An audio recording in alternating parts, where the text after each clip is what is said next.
Okay, so kamakailan lang in-upload ko guys yung review ko sa OnePlus Nord 3 5G at marami tayong napag-usapan doon tungkol sa mga magagandang features na meron sa kanya. Ang presyo noon is 30,000 pesos. Ngayon, kung naghanap ka ng mas affordable na phone pero hindi masyado nagkakalayo or halos similar sila ng design, pag-usapan natin to.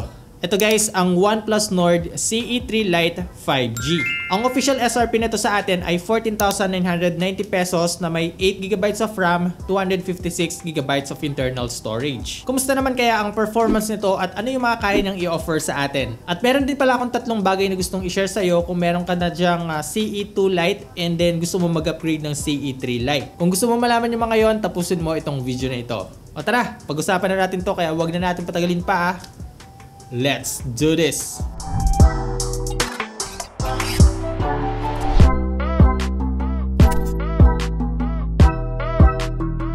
What's up guys? Ako nga pala si Poy and welcome back sa channel.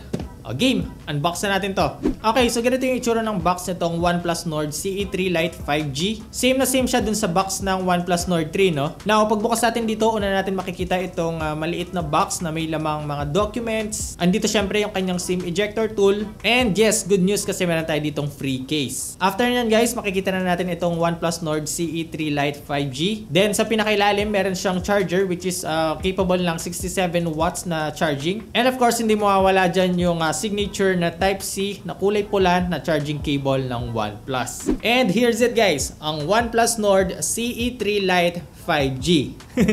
Ang haba ng pangalan. So para dito meron tayong dalawang kulay na pwedeng pagpilian, yung chromatic gray at itong hawak ko ngayon, ito yung pastel lime. Now, ang una napansin ko dito guys is halos same sila ng design dun sa OnePlus Nord 3 5G na almost half yung presyo niya, no? 30,000 over 15,000 pesos. So dito pa lang sa design niya, masasabi kong sulit na sulit siya kasi makikita natin talaga na mamahalin yung dating niya. Para sa build quality nito guys, yung kanyang back panel, I think plastic siya, no? Pero nagmumukha siyang glass dahil sa kanyang design na medyo glossy or parang mirror finish. And then yung kanyang frame is meron tayong matte finish dito and I think plastic din siya. Pero the good thing here guys, protected ng Corning Gorilla Glass yung kanyang display or yung screen niya, pero I'm not sure kung anong klaseng Corning Gorilla Glass. And then out of the box, meron na siyang naka-pre-installed na screen protector. Now, para naman sa kanyang ports and buttons, dito sa may left side niya, makikita na natin dito yung kanyang SIM slot. At meron itong hybrid SIM tray kung saan pwede tayong maglagay ng dalawang nano SIM card or isang micro SD card at isang SIM card.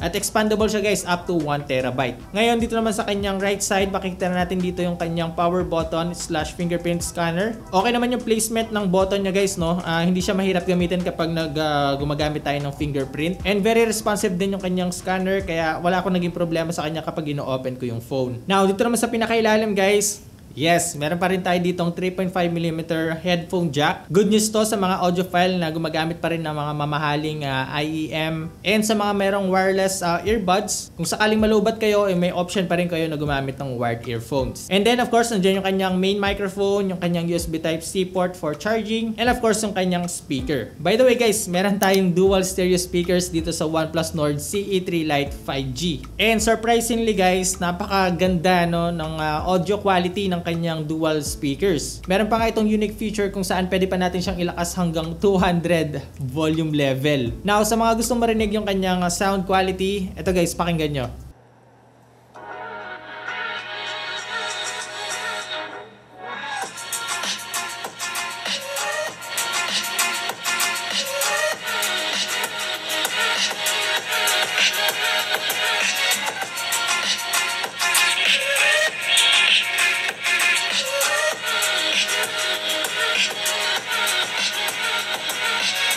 Now, pag-usapan na natin yung display nitong OnePlus Nord CE3 Lite 5G at ito yung isa sa sinasabi kong reason kung bakit okay na mag-upgrade mula sa kanyang predecessor. Kasi guys, meron na itong bigger 6.72-inch na display, Full HD Plus at may 120Hz na refresh rate. Bezels are okay, manipis na siya lalo na sa mga sides, pero noticeable pa rin na medyo makapal yung dito sa may bandang chin. Well, the good thing here is naka-punch hole pa rin siya at lalong mas naging okay siya kasi nasa gitna yung kanyang placement. Maganda yung color reproduction na binibigay ng display display, vivid, and sharp. Actually guys, kung di natin titignan yung specs nito, parang nagmumukha na rin siyang AMOLED dahil sa ganda ng display nito. Mag-enjoy ka din sa panonood dito kasi naka Widevine L1 security na siya, meaning makakapanood tayo ng HD sa Netflix and other streaming platform. Very responsive and smooth din siya sa pag-scroll sa SOCMED or sa panonood. Though ang pinaka-downside lang sa kanyang refresh rate ay hindi siya adaptive. So mamimili lang tayo dito kung 120Hz or 60Hz. Pangalawa, nagustuhan ko sa kanyang display ay maliwanag talaga siya, no? So kahit nagamitin natin siya sa labas, hindi tayo mahihirapan na makita yung content sa screen. Now, sa usapang performance naman guys, kumusta naman siya? Okay.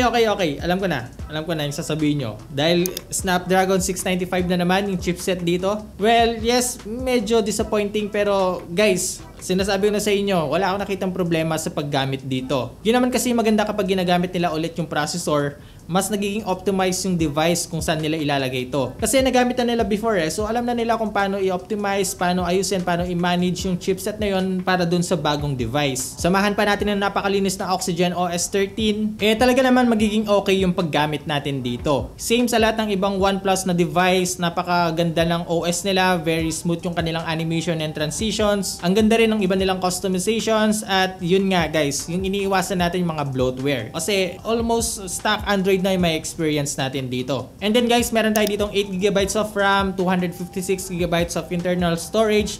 At ang maganda dito guys, meron siyang RAM expansion na pwede natin ilagay hanggang 8GB. Meaning, meron tayong total of 16GB para dito sa OnePlus Nord CE3 Lite 5G. Sa kanyang battery guys, meron tayong big 5,000 mAh battery capacity. At yung pangalawang reason kung bakit magugustuhin na mag-upgrade ay dahil sa kanyang charging speed. So this time guys, meron na tayo ditong 67 watts na fast charging. Mag-charge natin to from 0 to 100 ng around 30 minutes lang. So imagine, magagamit natin ito na maghapon tapos yung charging time mabilis lang din. Now, pagdating naman sa gaming, kung gusto mo siyang ipanglaro, sinubukan ko siya sa Asphalt 9 and as you can see guys, wala akong nakitang problema dito. At yun yung sinasabi ko sa inyo guys, na kahit na ginamit na nila dito ulit yung Snapdragon 695, okay lang naman kasi kilala yung chipset na yan na well optimized at maganda yung performance niya.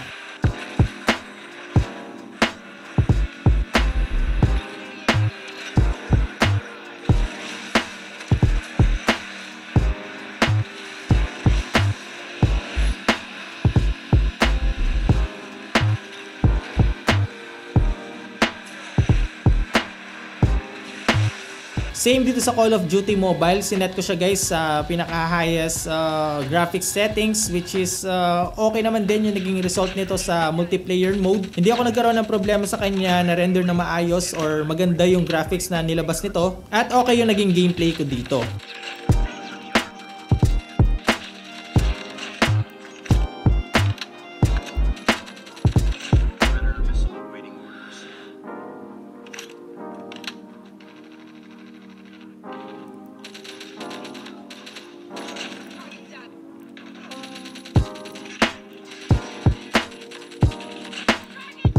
Ganun din guys dito sa Mobile Legends, no? As you can see, nasa highest settings yung pwede natin malagay dito. At wala rin ako nakita problema sa kanya. Hindi siya nag-lag or hindi din siya uminit talaga. Wala rin ako nakita problema sa network nito habang naglalaro dahil nga 5G na rin siya. Kaya overall, okay naging experience ko sa kanya when it comes to gaming.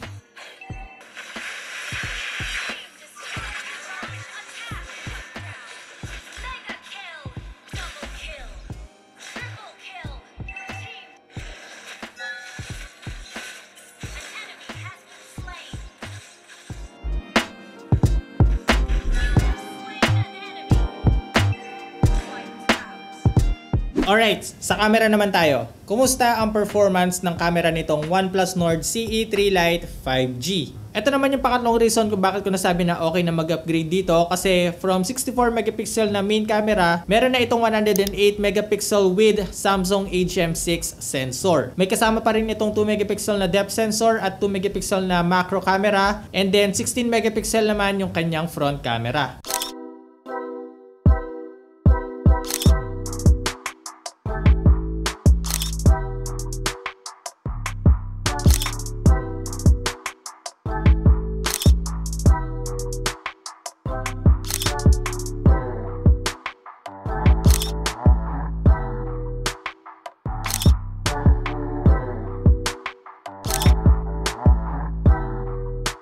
Alright, so ganito naman yung quality ng video recording dito sa OnePlus Nord CE3 Lite 5G. I'm shooting 1080p 30fps guys. Ayan. Pasensya na kayo kung marinig nyo yung, yung hangin. Sobrang lakas ng hangin dito. Anyway, yan. Ito yung niya, video quality. Uy. Kunan natin to.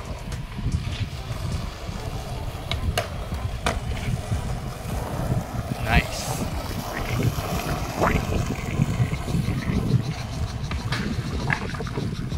Anyway guys, nandito pala kami sa CGC Clark, no? Nag-shoot kami dito.